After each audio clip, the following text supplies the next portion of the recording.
नमस्कार दोस्तों, आज हम आपको संकष्टी चतुर्थी के महत्व व व्रत कथा के बारे में बताएंगे।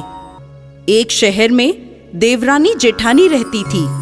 जेठानी अमीर थी और देवरानी गरीब थी। देवरानी का पति जंगल से लकड़ी काट कर शहर में बेचता था और अक्सर बीमार रहता था। देवरानी जेठानी के घर का सारा काम करती और बदले में जेठानी बचा हुआ खाना, पुराने कपड़े आदि दे देती थी।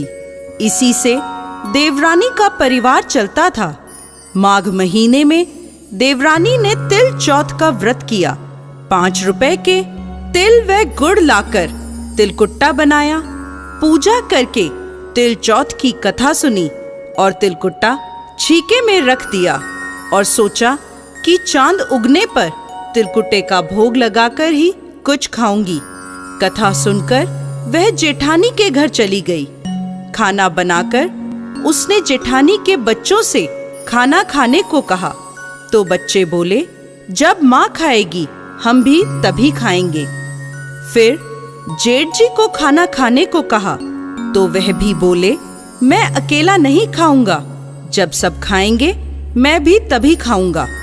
जेठानी ने उससे कहा, आज तो किसी ने भी अभी तक खाना नहीं खाया, मैं तुम्हें खाना कैसे दे दूं?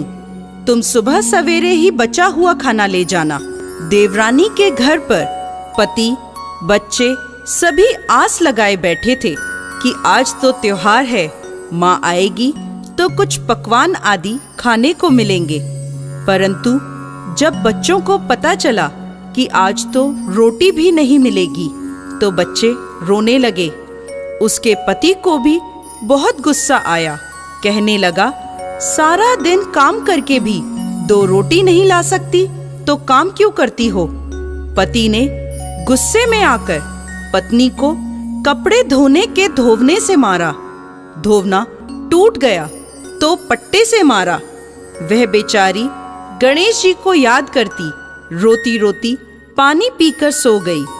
उस दिन गणेश जी उसके सपने में आए और कहने लगे, धोवना मारी, पाटा मारी, सो रही है या जाग रही है?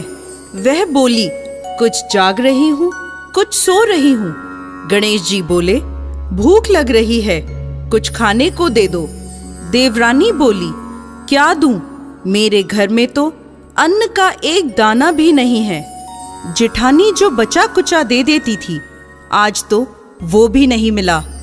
पूजा का तिलकुट्टा छीके में पड़ा है, वही खा लो। तिलकुट्टा खाने के बाद गणेश जी बोले, धोवना मारी, पाटा मारी, निपटाई लगी है, कहाँ निपटूं?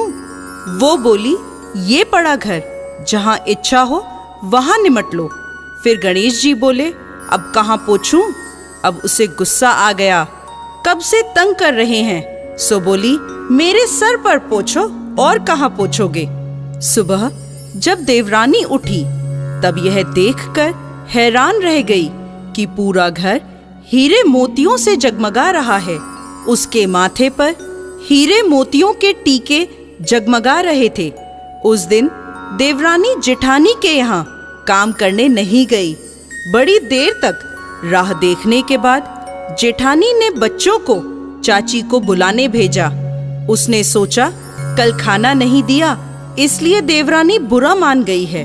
बच्चे बुलाने गए और बोले, चाची चाची चलो, माँ ने बुलाया है, सारा काम पड़ा है। दुनिया में चाहे कोई मौका चूके या ना चूके, पर देवरानी जेठानी आपस में कहने का कोई मौका नहीं छोड़ती। देवरानी बोली, बेटा बहुत दिन तेरी माँ के यहाँ काम कर लिया, अब तुम अपनी माँ को मेरे यहाँ काम करने भेज दो।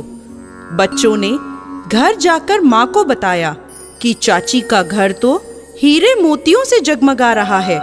जेठानी दौड़ती हुई देवरानी के घर पहुंची और पूछा, यह सब कैसे हुआ?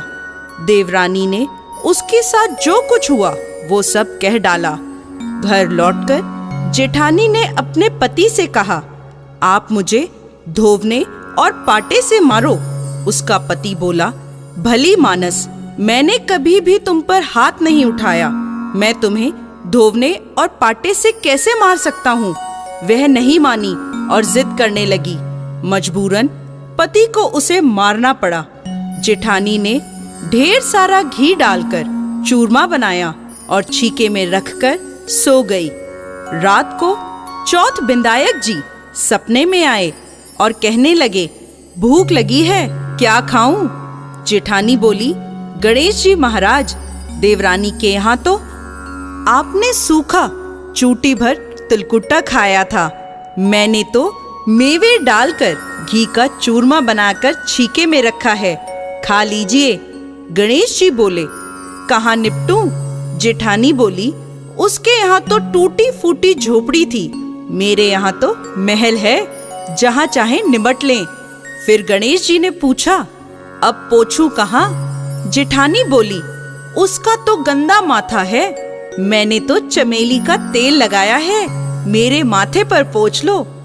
धन की लोभी जेठानी सुबह जल्दी उठ गई। सोचा घर हीरे मोतियों से भरा होगा, पर देखा तो पूरे घर में गंदगी फैली थी, तेज बदबू आ रही थी।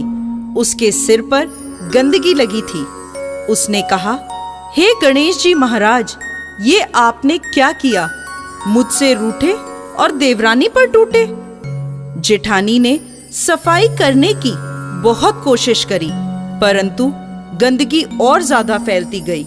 जेठानी के पति को मालूम चला तो वह भी बहुत गुस्सा हुआ और बोला, तेरे पास सब कुछ था, फिर भी तेरा मन नहीं भरा, देख तेरे लालच का नतीजा।